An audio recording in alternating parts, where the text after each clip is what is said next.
Mesdames, Messieurs, peuple congolais, pourquoi le dictateur Denis Sassou Nguesso est-il en train de piétiner et de fracasser à la fois notre pays et sa force Afrique?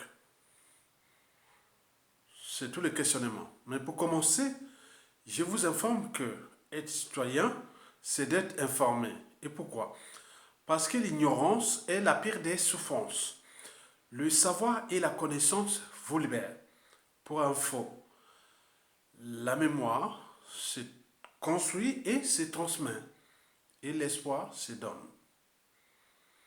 Et pourquoi? Parce qu'un peuple qui n'a pas de mémoire commune ou plus ou moins consensuelle, ce peuple-là sera toujours en proie aux mêmes erreurs, aux mêmes drames et tragédies. Ce peuple-là sera toujours en proie aux mêmes amalgames, au négationnisme, à la guerre des mémoires et n'oublions pas à la repentance. Je vous informe que l'espoir se donne. Et pourquoi? Parce qu'il n'y a pas de mobilisation profonde des citoyens sans un rêve commun, des lendemains à construire et de futurs à édifier. Ces lendemains à construire et ces futurs à édifier doivent être vus sur différentes échelles. Individuelles, locales, ça peut être régional, national, continental et voire planétaire. Nous sommes dans un monde défini dans un cadre. Nous sommes dans un monde interdépendant. Nous le savions très bien. Et ce qui se passe aujourd'hui où Sassou Nguesso est en train de piétiner et fracasser non seulement notre pays, mais également la France-Afrique, rentre dans le cadre de la COP 26. Donc, je vais ici m'appesantir que sur la COP 26. Pour commencer, je vous l'ai toujours dit et redit. Je suis sorti du Congo en tant que prof de lycée. Donc j'avais ma spécialité était plutôt biologique. Quand j'arrive ici en France, début de 1992, donc je fais ce qu'on appelle les SVT, sciences de la vie et de la terre. J'ai eu une maîtrise de SVT. Et celle qui m'accompagnait dans ma vie, plus ou moins estudiantine, on n'était que deux. Elle m'avait demandé de faire le concours d'agrégation, SVT. J'avais des idées ailleurs. Parce que pour moi, c'était que pas que pour finir prof de biologie ou de SVT. Moi, j'y pensais d'autres enjeux parce que moi, je viens d'Afrique. J'ai vécu toute mon enfance comme villageois, même si je suis quelque part né citadin, mais j'ai vécu toute mon enfance jusqu'à début de l'âge adulte que villageois de la jungle équatoriale, le bassin du Congo, la tribu des Aquas à cheval sur l'équateur. Donc si vous voyez ma tribu, vous suivez l'équateur jusqu'à l'équateur en Amérique du Sud, vous pouvez traverser au Brésil jusqu'à en Indonésie et autres. C'est les mêmes climats, même température, même voilà. Donc j'ai vécu dans cet environnement-là. Et donc la jungle équatoriale, je la connais.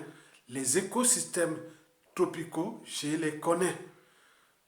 Non pas seulement que j'ai vécu avec mon modèle économique de l'époque, bon ben, la chasse, la pêche, la cueillette, l'agriculture, l'élevage et tout, c'était là, on faisait tout. Hein. Moi, je n'ai fait ça. Et donc, en sortant, ben, je suis allé faire la biologie. Voilà. Donc, en sortant du Congo, moi, ben, je fais les SVT, hein. Mais j'avais des idées ailleurs. Mais celle qui m'accompagnait en tant que compagne, voilà, de ces années-là, avait eu son concours d'agrégation à SVT. Elle fut l'unique à avoir eu ce concours-là de l'année-là. Elle m'a dit, on va ensemble, on fait ce concours. J'ai dit, non, non, non, ma tête ailleurs, je vais faire autre chose à côté.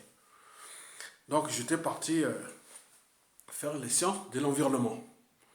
Donc l'environnement, c'est vaste. Quand on parle des sciences de l'environnement, tapez sur Google, vous allez voir que c'est énorme.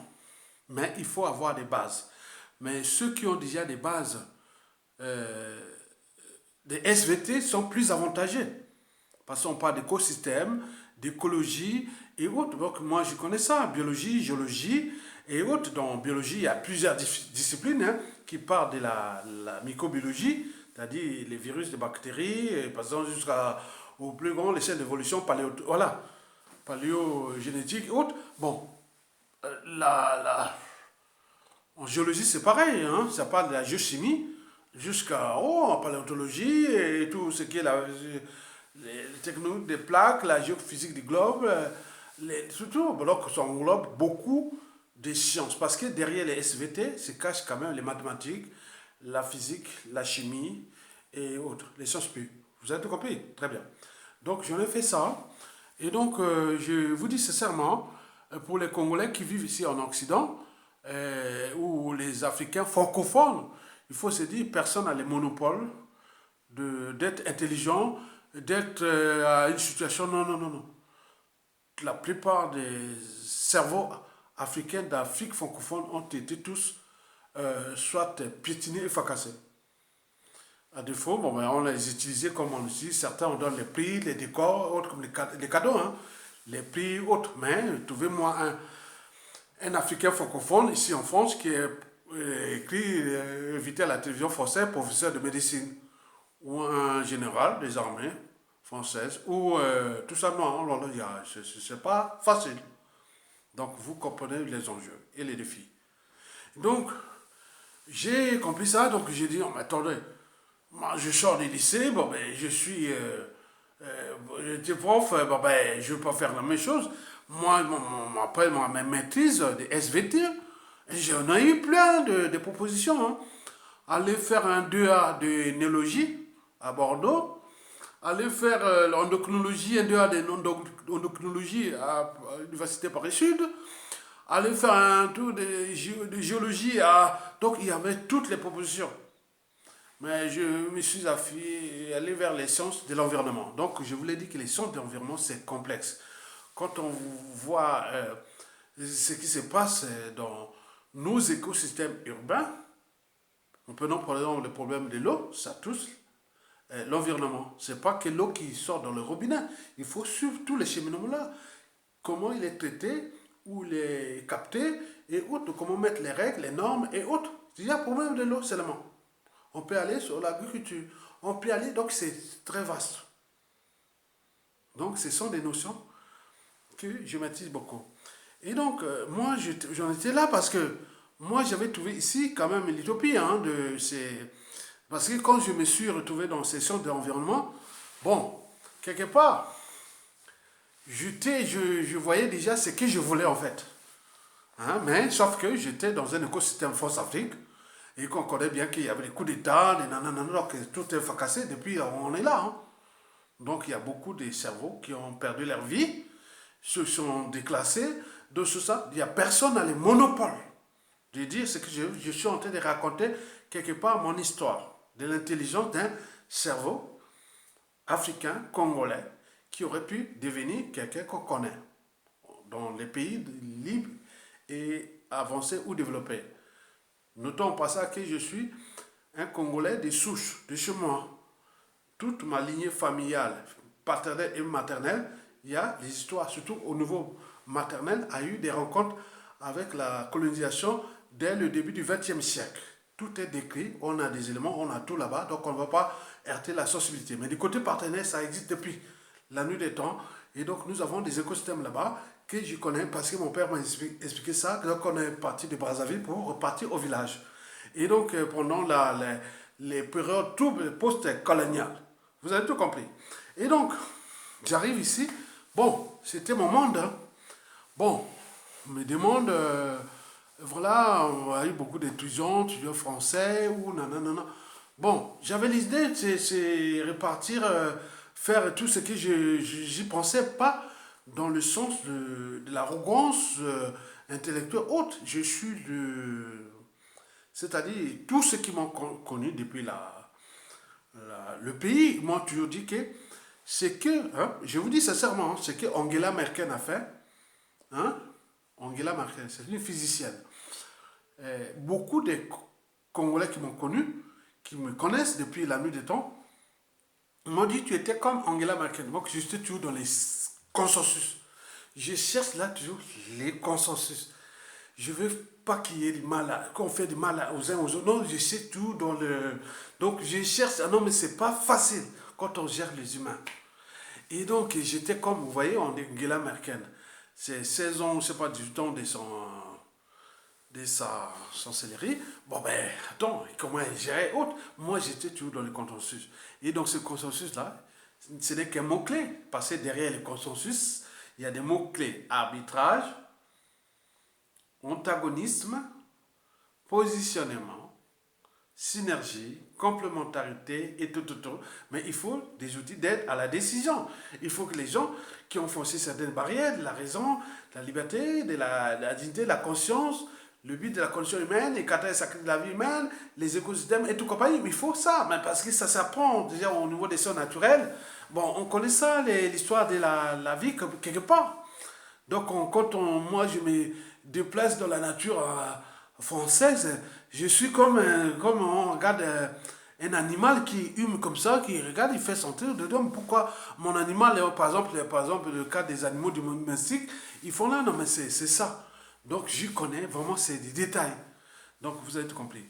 Donc, moi, j'arrive ici, après ces années de SVT, dans la situation, au moment que j'y pensais à répartir au pays, mais on était dans la situation France-Afrique qui allait aboutir au coup d'État sanglant France-Afrique de 1997, dont les conséquences d'actualité, puisque le dictateur est là, il a piétiné ce peuple-là, congolais, et piétiné et fracassé son pays, mais là, il est en train de fracasser aussi la France-Afrique, parce que quand on parle de la France-Afrique, on dit que la France-Afrique reçoit un assassin, criminel, un geôlier, autre. Donc c'est une image qui est déjà globale, qui va aller tout au long du XXIe siècle, puisque la France-Afrique elle-même est mal en point. Donc quand on voit Sassou Nguesso qu'il est allé à la grande vadrouille de la COP26 à Glasgow, bon, donc voilà, donc ils ne savaient pas qu'il y a trop d'enjeux, trop de défis. Ils arrivent là pour chercher que l'argent. Et c'est l'argent. Hein. Ils viennent chercher l'argent. L'argent pour aller piétiner, fracasser leur pays, mais également pour leur train de vie autre, comme si la vie, voilà, donc vous avez tout compris. Donc moi, quand j'ai eu ces histoires-là, de la vie. Moi, j'ai commencé déjà à l'époque. Moi, j'étais voilà, invité à les salons. Et bon, mais je ne pouvais rien. Par exemple, les salons de F Aquitaine. C'est Total aujourd'hui. Hein, c'est Total. Quand on parle de Total, c'est Total. J'étais là. Ça, c'est ma base d'exposants.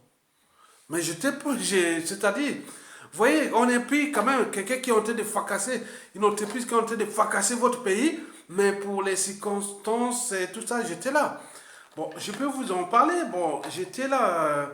C'était quoi là, à Yatonga, hein, les premières assises du développement durable en France.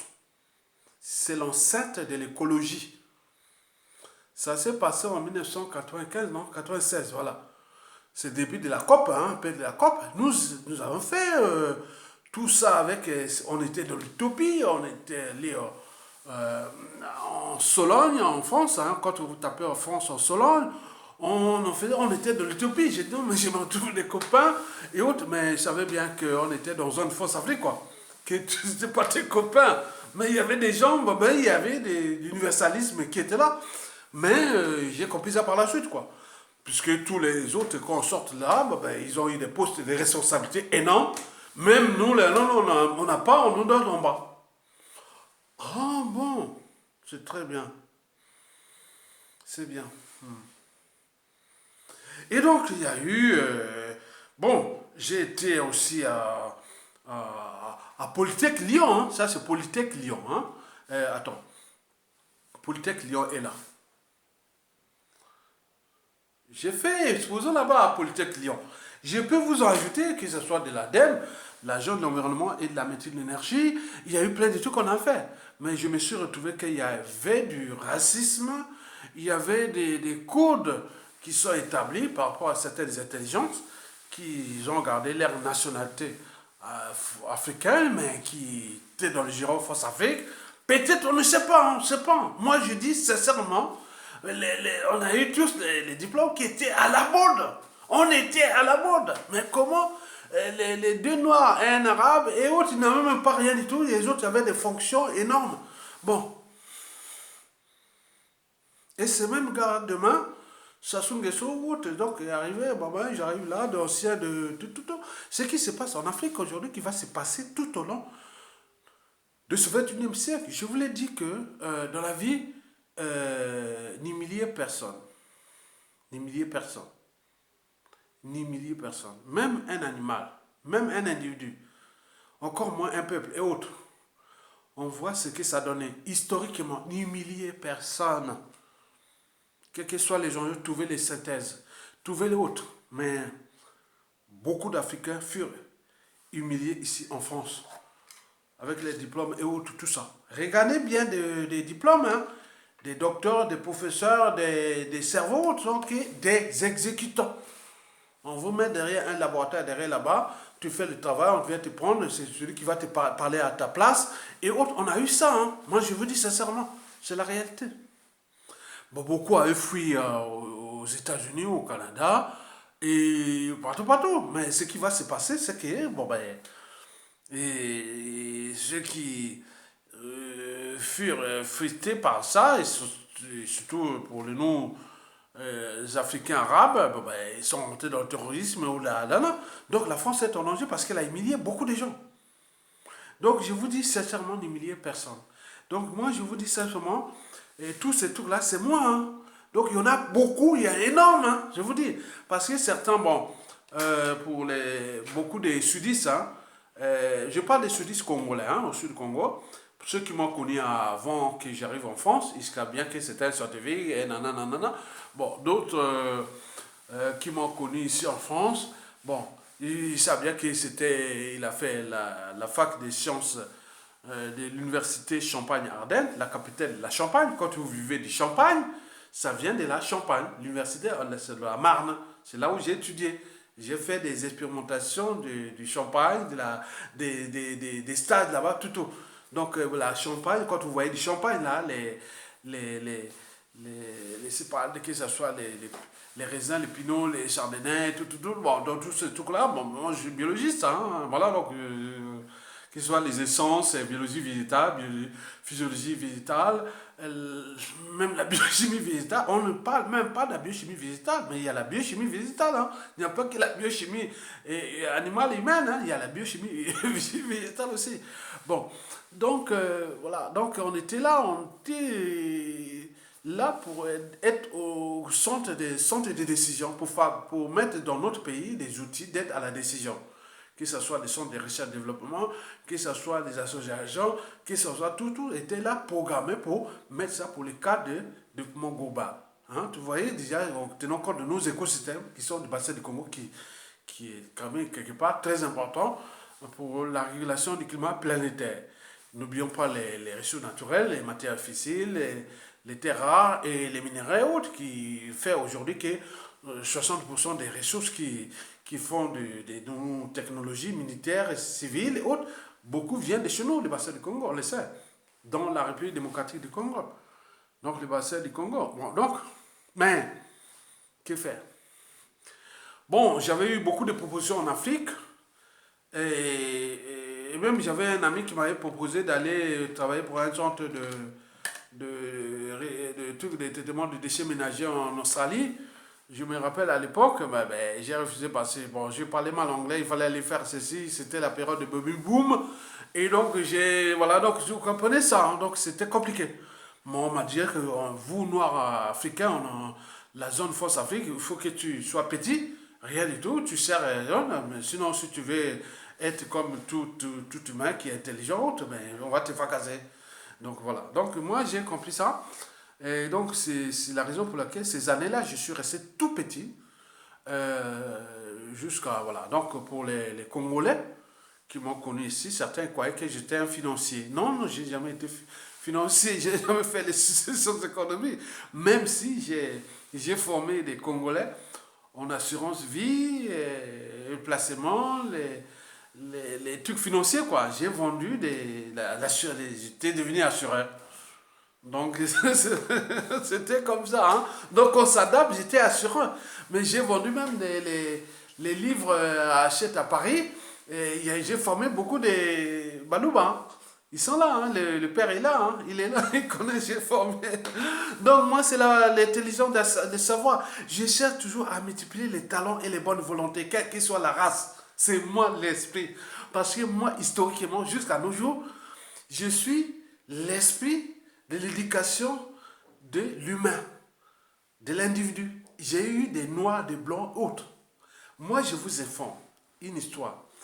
La première fois en université, quand j'avais eu le professeur Béjar de l'université de Dijon, hein, en Bourgogne, voilà, qui est venu nous faire un cours d'endocrinologie en troisième année. Mais le jour-là, moi, je ne voulais pas écrire. Non, j'ai résumé la régulation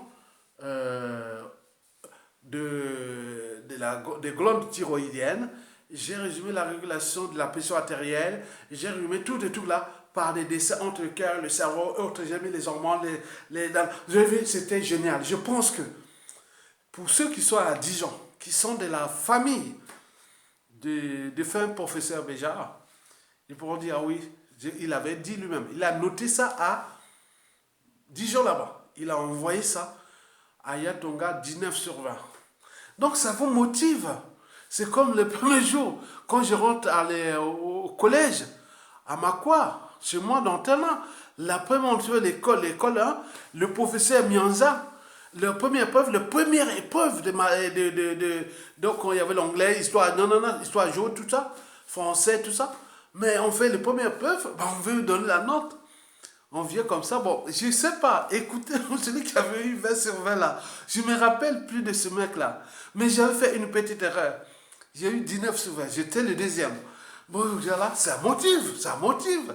Donc, il faut motiver les uns et les autres par rapport aux enjeux globaux et que la France-Afrique n'humilie pas vos sujets d'Afrique francophone, parce que ce qui se dessine là va être fatidique. Parce que moi je dis, hein, sincèrement, moi, j'ai rien devant les gens qui m'ont...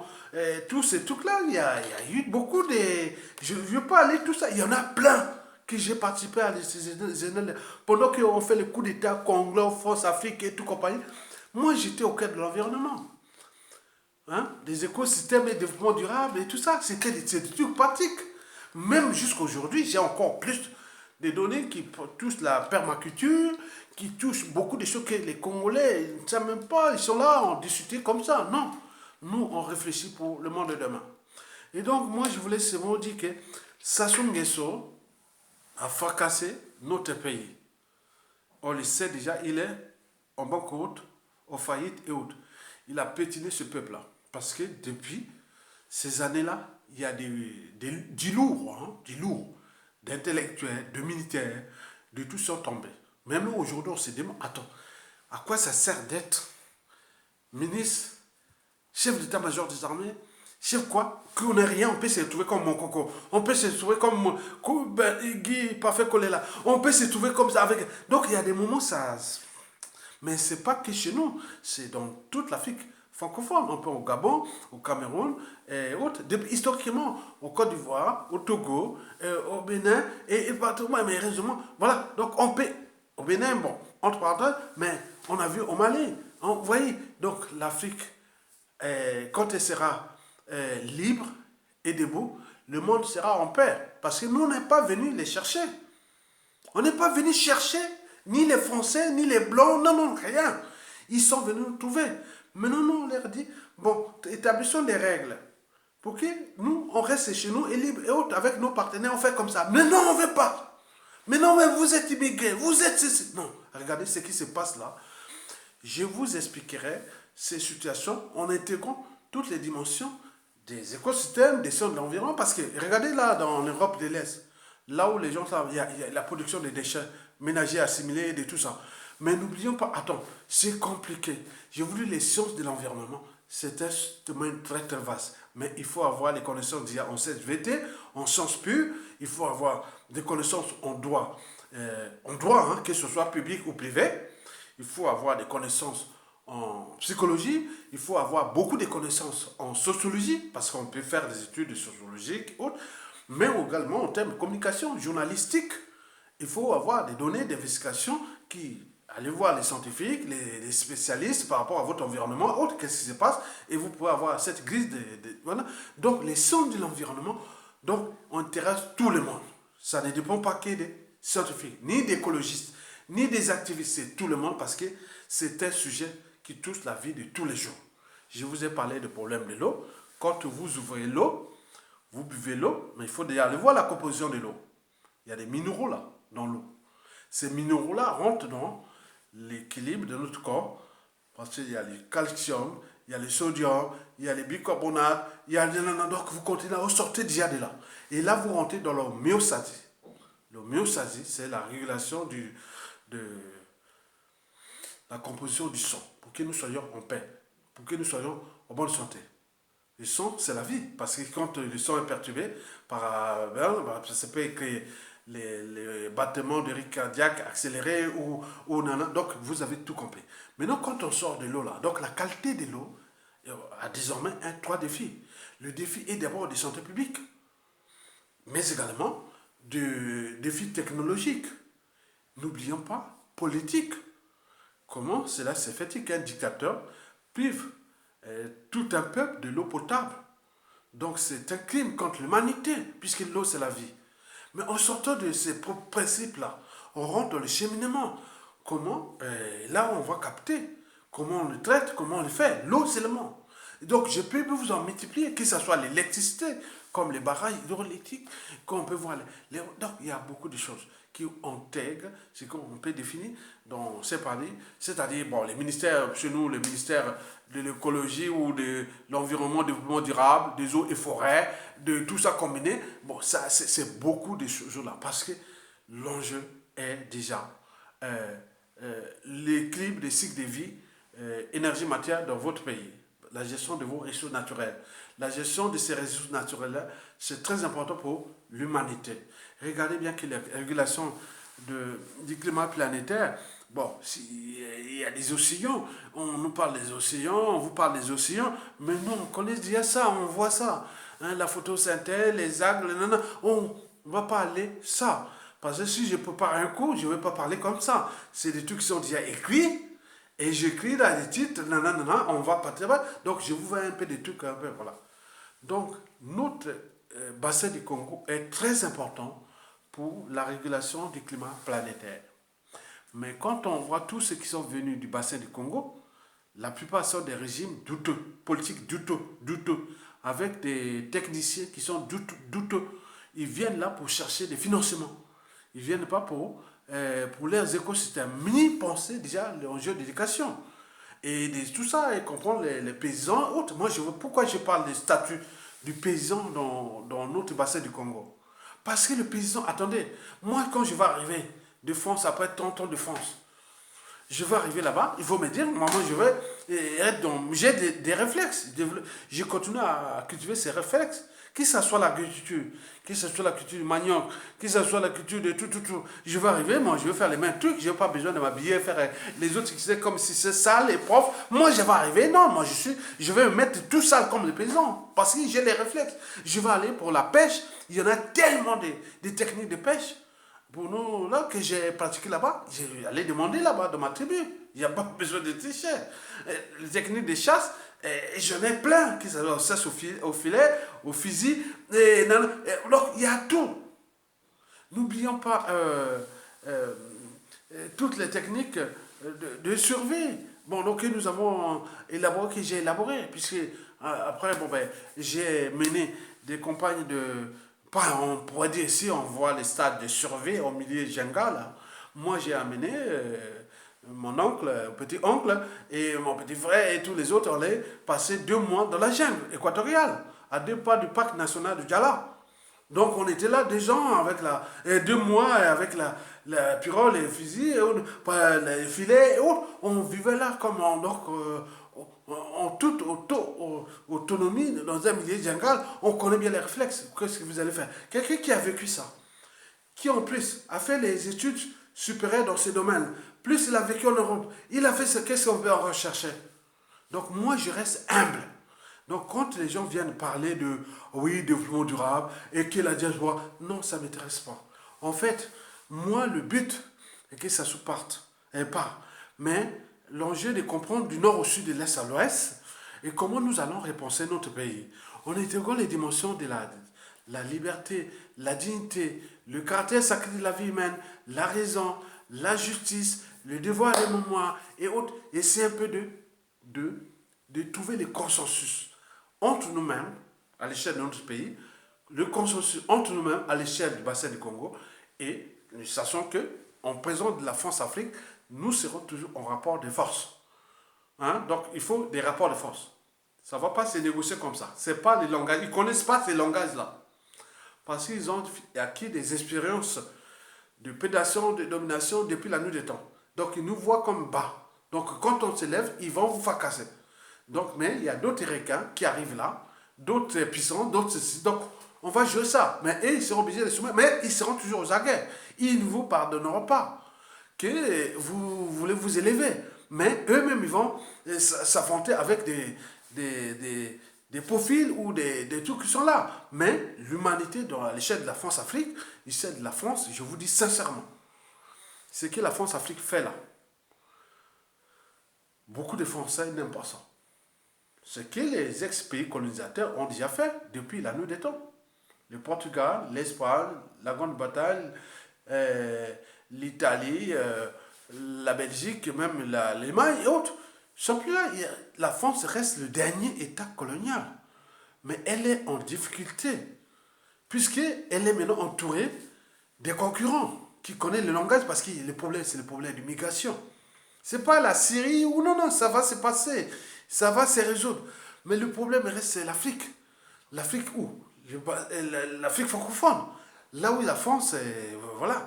Donc là, il y a beaucoup d'enjeux qui vont arriver là. Les présidentielles 2022 là, quand je vois le débat des présidentielles 2022 là, je vous dis sincèrement, c'est la photocopie de toutes les présidentielles que j'ai vues, où j'ai participé, où j'ai dans les processus depuis 1995 à nos jours.